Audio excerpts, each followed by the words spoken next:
Des confidences déchirantes.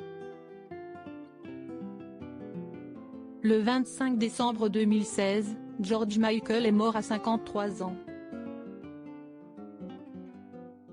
5 ans et demi après sa tragique disparition, son ex-compagnon, Kenny Goss, a révélé que la mort du chanteur n'avait pas été un choc. Nous nous attendions tous à ce qu'il meure.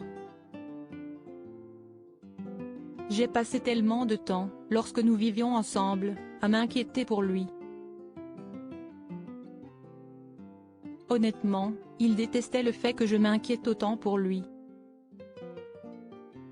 Quelle est la phrase qu'il dit dans une de ses chansons? Il dit « Je peux le voir dans tes yeux quand tu me regardes de cette façon, ça me déchire ». C'était exactement ça. Je ne savais pas quoi faire, a-t-il confié avec émotion. Après avoir précisé avoir passé plus de bons moments avec le chanteur que d'instants à s'inquiéter, Kenny Goss a ajouté « Il a toujours dit que je lui avais sauvé la vie. Je pense que c'est un peu exagéré, mais j'ai vraiment essayé ». Revenant sur son histoire avec George Michael, Kenny Goss a révélé qu'il avait dû constamment rassurer le chanteur sur son apparence. Les gens pensaient qu'il était conscient du fait qu'il était beau, c'est faux. Je n'oublierai jamais cette histoire.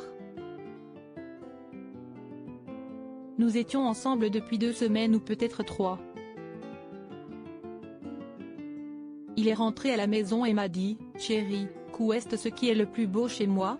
Il m'a dit ensuite « Quelqu'un a dit que tu étais plus beau que moi ». Il y a tellement de choses que j'aurais pu répondre, je lui ai dit tes lèvres, mais j'aurais dû dire tout. Au cours de cet entretien, l'ex de la star a révélé, il avait cette opinion que sa mère et moi, nous ressemblions beaucoup. Et à bien des égards, nous laissions. Je dirais que je suis beaucoup plus un gars qui joue selon les règles et elle était un peu de la même manière. Je ne porte pas non plus de jugement du tout. Kenny Goss, j'ai vraiment essayé d'être toujours là pour lui pendant de nombreuses années. George Michael s'est battu contre sa dépendance à la drogue. J'ai vraiment essayé d'être toujours là pour lui et il le savait, a indiqué Kenny Goss. Rare dans les médias, ce dernier s'était exprimé dans l'émission Dallas Morning News, en 2017. Un an après la mort de son ex-compagnon, il avait dévoilé « Nous venons d'avoir une très bonne et douce relation. Nous n'étions même pas en colère l'un contre l'autre ou quelque chose comme ça. Il était vraiment l'amour de ma vie. Et je pense que j'étais l'amour de sa vie. »